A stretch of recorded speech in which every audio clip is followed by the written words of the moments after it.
আসসালামু আলাইকুম। আশা করি সবাই ভালো আছেন।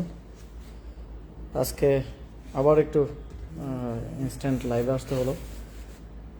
একটা বিষয় একটু হয়তো আপনারা সবাই শিরোনামে দেখছেন বিভিন্ন জায়গায়, যে 25 কোটি টাকা নিয়ে গেছে আসিফ মাহমুদ এবং হাসনাত আবদুল্লাহ। তার মধ্যে 15 কোটি নিয়ে গেছেন আসিফ মাহমুদ, আর 10 কোটি নিয়ে গেছেন হাসনাত আবদুল্লাহ। তো শিরোনাম দেখে আবার সবাই একটু প্যারা খেতে পারেন যে 9,30,000 কোটি টাকা নিয়ে যাচ্ছেন তারেক রহমান, প্রধানমন্ত্রী তারেক রহমান। তো এটা অনেকটা এরকমই যে আগামীতে আমরা শুনছি যে বাজেট ধরা হবে, মানে প্রস্তাবিত বাজেটটা আসবে 9,30,000 কোটি টাকা। তো এটা তো বরাদ্দ, সরকার বরাদ্দ করছে যে সরকার এক বছরে এই বাজেট তারা খরচ করবে, এই নির্দিষ্ট কিছু খাতে তারা খরচ করবে।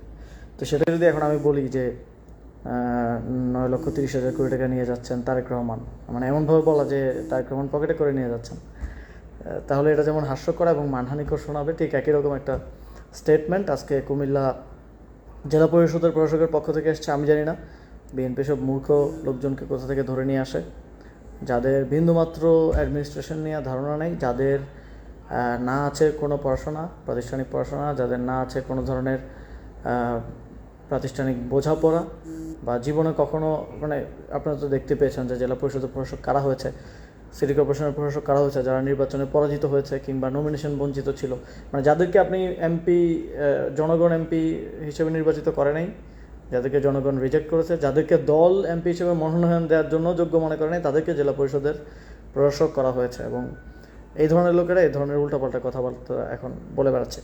তো এই বিষয়টা আমি একটু পরিষ্কার করা দরকার যে আসলে ঘটনাটা কী। স্থানীয় সরকার বিভাগ, স্থানীয় সরকার পল্লী উন্নয়ন এবং সমবায় মন্ত্রণালয়ের বাজেট এবার গত অর্থ বছরে, মানে যেই অর্থ বছরে আমরা এখন আছি আর কি, ছিল মোট হচ্ছে 42,000 থেকে 43,000 কোটি টাকার মতো, এবং বিগত অর্থ বছরে ছিল এটা প্রায় 50,000 কোটি টাকার মতো, 45,000 কোটি টাকার মতো। তো এই অর্থের মধ্যে একটা অংশ স্থানীয় সরকার বিভাগের একটা অংশ আছে বিশেষ বরাদ্দ, মানে এটা হচ্ছে বিশেষ বরাদ্দ। এটা যে কোনো স্থানীয় সরকার বিভাগের মন্ত্রী, সচিব, প্রতিমন্ত্রী, তারা যে উপজেলা পরিষদ, জেলা পরিষদ, সিটি কর্পোরেশন, পৌরসভা, ইউনিয়ন পরিষদ, যে কোনো জায়গায় বরাদ্দ দিতে পারেন। প্রয়োজন যদি তিনি অনুভব করেন যে এখানে এটা প্রয়োজন আছে বা কোনো প্রজেক্টের জন্য, সেটা বরাদ্দ দিতে পারেন। এর বাইরে তো সাধারণ বরাদ্দ আছেই। সাধারণ বরাদ্দটা সাধারণত প্রপোর্শনেটলি হচ্ছে ঠিক হয়ে থাকে। যেমন সাপোজ কুমিল্লা একটা জেলা, ফেনী একটা জেলা, কিন্তু কুমিল্লা জেলাতে উপজেলার পরিমাণ ফেনীর থেকে অনেক বেশি। তো কয়টা উপজেলা আছে, জনসংখ্যা কত, ভোটার সংখ্যা কত, সেটা বিবেচনায় যদি 10 কোটি টাকা থাকে তাহলে 7 কোটি টাকা কুমিল্লা, 3 কোটি টাকা ফেনীতে আসবে। এভাবে হচ্ছে সাধারণ বরাদ্দটা প্রপোর্শনেট রেশিও অনুযায়ী হচ্ছে বিভক্ত করা হয়। এবং এই সাধারণ বরাদ্দটা বরাদ্দের 5টা খাত টোটাল। এর মধ্যে একটা হচ্ছে জেলা পরিষদ, একটা পৌরসভা, একটা উপজেলা পরিষদ, একটা ইউনিয়ন পরিষদ, একটা হচ্ছে আমাদের সিটি কর্পোরেশন। তো এই 5 খাতে হচ্ছে চলে যায় আর কি। তো এটা হচ্ছে সাধারণ বরাদ্দ। এটা প্রতি বছরই নির্দিষ্ট বরাদ্দ থাকে, সেটা 4টা ধাপে আর কি, 3 মাস 3 মাস করে 4 কোয়ার্টারে এই টাকাটা অবমুক্ত করা হয়। এবং পরবর্তীতে জেলা পরিষদের যিনি প্রশাসক থাকেন, অন্তর্বর্তী সরকারের সময় ছিলেন ডিসি পদাধিকার বলে, এখন তো প্রশাসক বিএনপি নিয়োগ দিয়েছে, অন্যান্য সময় নির্বাচিত জেলা পরিষদ চেয়ারম্যান থাকেন, তার সভাপতিত্বে একটা কমিটি আসলে নির্ধারণ করে যে খরচটা কীভাবে করা হবে। এই যে বরাদ্দটা আসলো এটা কীভাবে খরচ করা হবে, এটা তারা বসে নির্ধারণ করেন, এবং তারা সেটা পরবর্তীতে চূড়ান্ত প্রশাসনিক অনুমোদনের জন্য আবার মন্ত্রণালয়ে পাঠান, মন্ত্রণালয় সেটা অনুমোদন দেয়। তো এই ক্ষেত্রে যেটা উনি বলছেন, প্রথমত উনি একেবারেই কাঁচা একটা মিথ্যা কথা বলেছেন, সেটা হচ্ছে রাজস্ব খাত। রাজস্ব খাত থেকে কারো এলাকায় কোনো ধরনের বরাদ্দ নিয়ে যাওয়ার কোনো সুযোগ নেই। রাজস্ব খাতের নিজস্ব একটা বছরের শুরুতেই জেলা পরিষদ ঠিক করে নেয় সে কোথায় কতটুকু খরচ করবে, এবং কিছুটা হয়তো বাজেট থাকে জেলা পরিষদের যিনি চেয়ারম্যান থাকেন বা প্রশাসক আছেন এখন, তার সে ইচ্ছা মতো সে কোথায় খরচ করবে সেটার জন্য হয়তো কিছুটা থাকে, সেখান থেকে নেওয়ার কোনো সুযোগ নেই। এটা না রাজস্ব খাত না, এটা মূলত এডিপির যে বিশেষ বরাদ্দ থাকে সেই বিশেষ বরাদ্দের কথা উনি বলেছেন। তো উনি এটাকে রাজস্ব খাতের সাথে গুলিয়ে ফেলেছেন।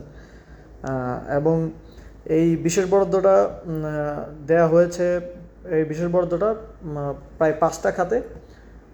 আমার যতদূর নলেজ আছে যে 1,125,কোটি অথবা 100 কোটি থেকে 125 কোটি খাত ভেদে ভিন্ন হয়। এটা এই জেলা পরিষদ, উপজেলা পরিষদ, পৌরসভা, ইউনিয়ন পরিষদ এবং সিটি কর্পোরেশনের জন্য বরাদ্দ দেওয়ার এখতিয়ারটা মন্ত্রী অথবা প্রতিমন্ত্রী অথবা উপদেষ্টা যেই থাকেন দায়িত্বে, তার হাতে থাকে, সেটা বরাদ্দ দিতে পারে। এবং আমি যখন দায়িত্বে ছিলাম স্বাভাবিকভাবেই আমি সারা দেশেই এই বরাদ্দটা সাধারণত অন রিকোয়েস্ট দেওয়া হয়। এটার প্র্যাকটিস হচ্ছে অন রিকোয়েস্ট।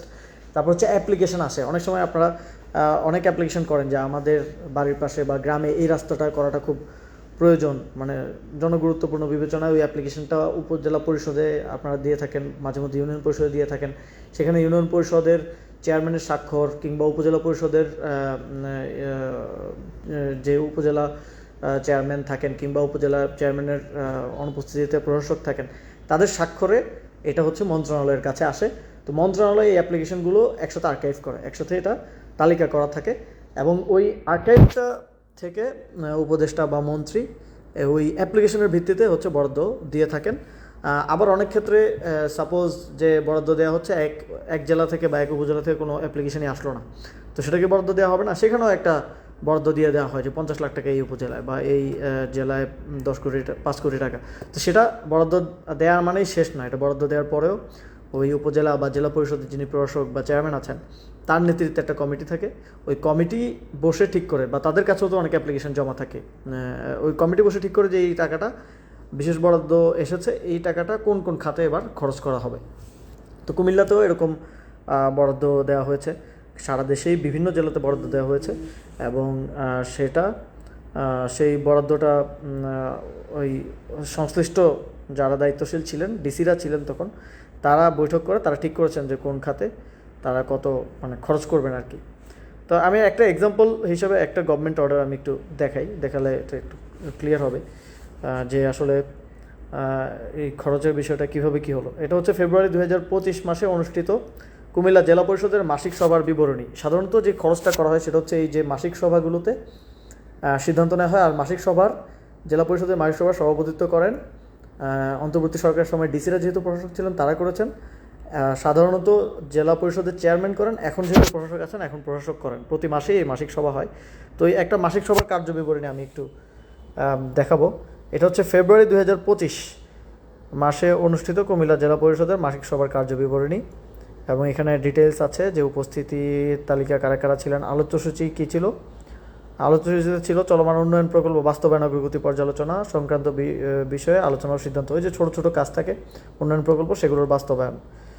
তো এই যে 2024-25 অর্থ বছরের রাজস্ব তহবিলের আওতায় প্রকল্প বাছাই গ্রহণ সংক্রান্ত বিষয়ে আলোচনা ও সিদ্ধান্ত, মানে রাজস্ব তহবিলের আওতায় কি কি প্রকল্প তারা নেবেন এটা নিয়ে বাছাই, এটাও ছিল একটা এই মিটিংয়ের এজেন্ডা।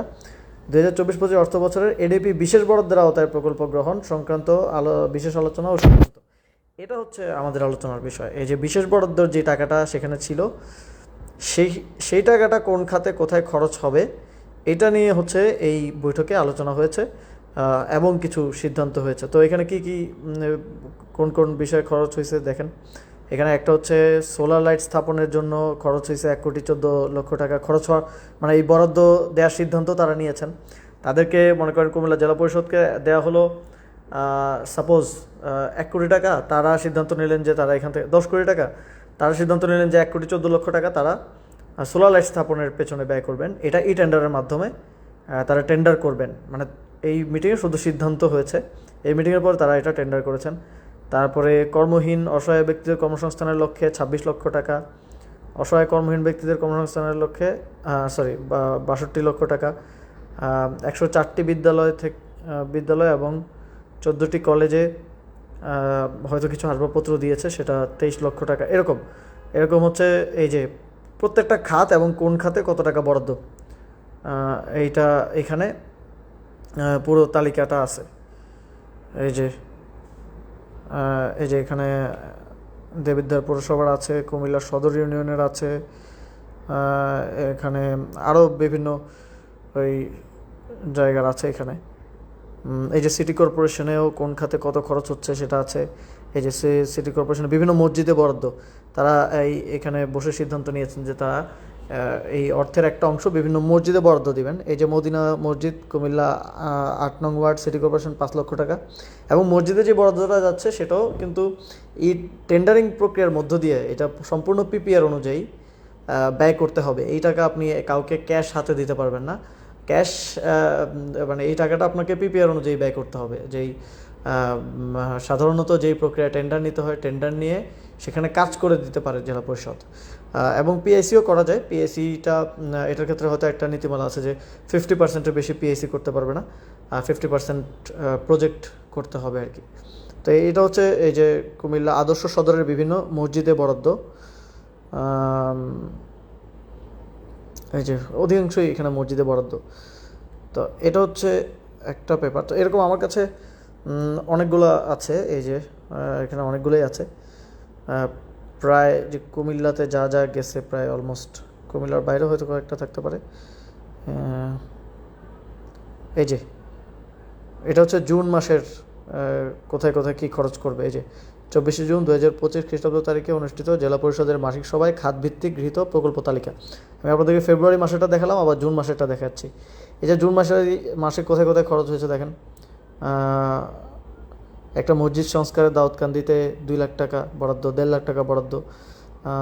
এবং এই যে টেন্ডারের মাধ্যমে কিছু খরচ হয়েছে প্রকল্প কমিটির মাধ্যমে।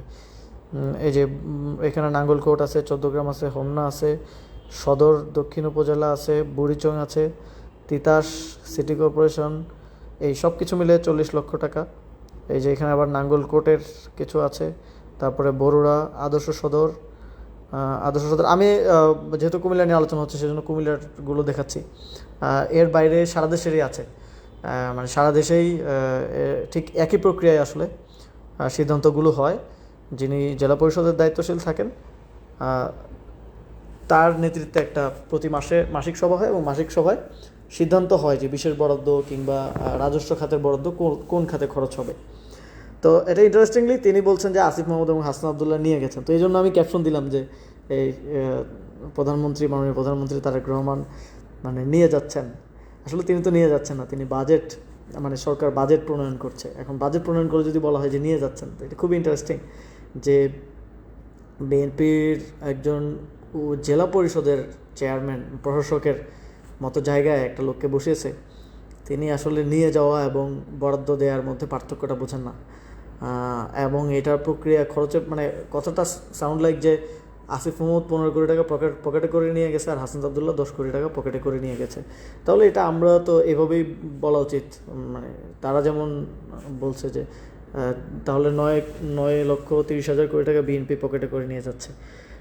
যাই হোক, এটা জোক অ্যাসাইড, আসলে বিএনপির উচিত ছিল তারা যাদেরকে জেলা পরিষদের প্রশাসক নিয়োগ দিয়েছে তাদেরকে একটা ন্যূনতম ট্রেনিং দেয়া।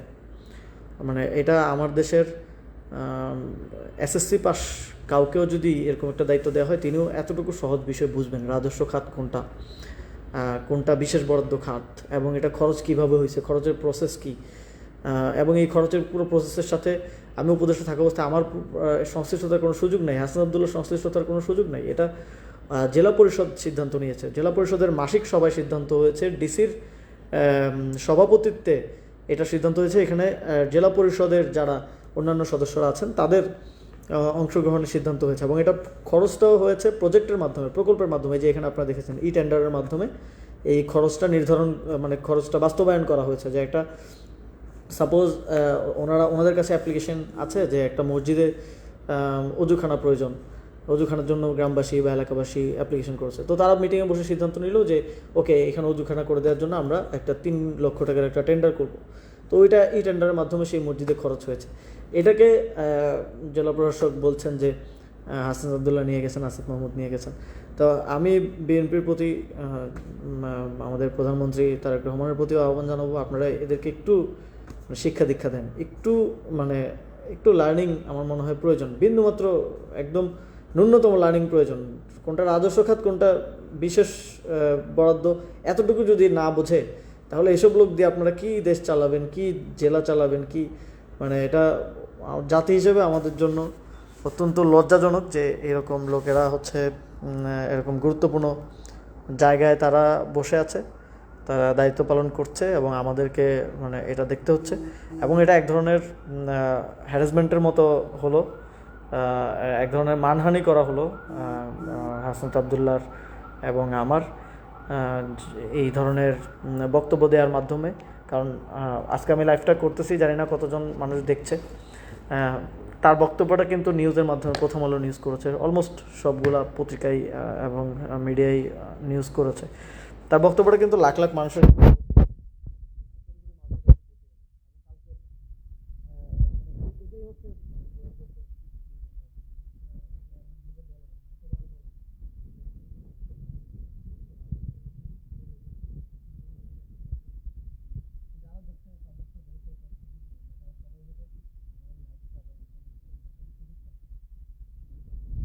আমি আশা করব যে যিনি এই কুমিল্লা জেলা পরিষদের প্রশাসক যিনি এই বক্তব্যটা দিয়েছেন তিনি এটা ক্লিয়ার করবেন, এবং তিনি যদি না করেন তাহলে আসলে এটা আমাদেরকে মানহানির জন্য কোনো লিগ্যাল ব্যবস্থার দিকে আসলে যেতে হবে। কারণ অনেক এনাফ ইজ এনাফ, প্রতিদিন এই ধরনের বক্তব্য, প্রতিদিন এই ধরনের বিষয় নিয়ে কথা বলতে হয়, এটা অত্যন্ত লজ্জাজনক। জাস্ট বিকজ অফ তাদের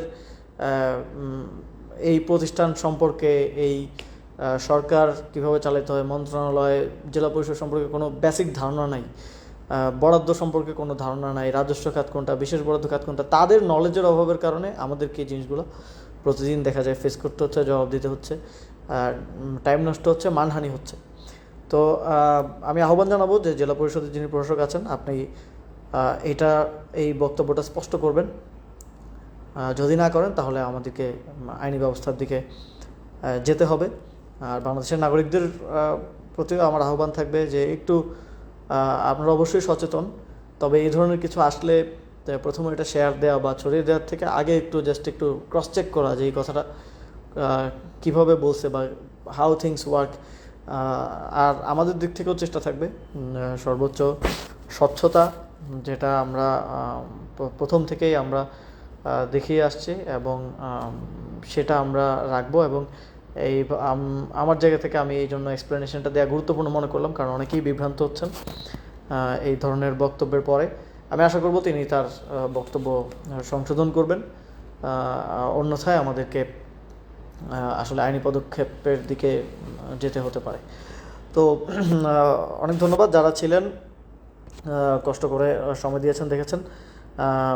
একটা রিকোয়েস্ট থাকবে যে আসলে অনেকের কাছেই পৌঁছে দেওয়া হয়েছে এই মেসেজটা, যে বা এই নিউজটা অনেকের কাছেই পৌঁছে গেছে, যেহেতু অনেক জায়গায় নিউজ হয়েছে, কিন্তু আমার এই এক্সপ্লেনেশনটা পৌঁছে দেওয়ার ক্ষেত্রে আপনারা একটু সহযোগিতা করবেন, যারা দেখেছেন একটু যদি সম্ভব হয় শেয়ার করার চেষ্টা করবেন।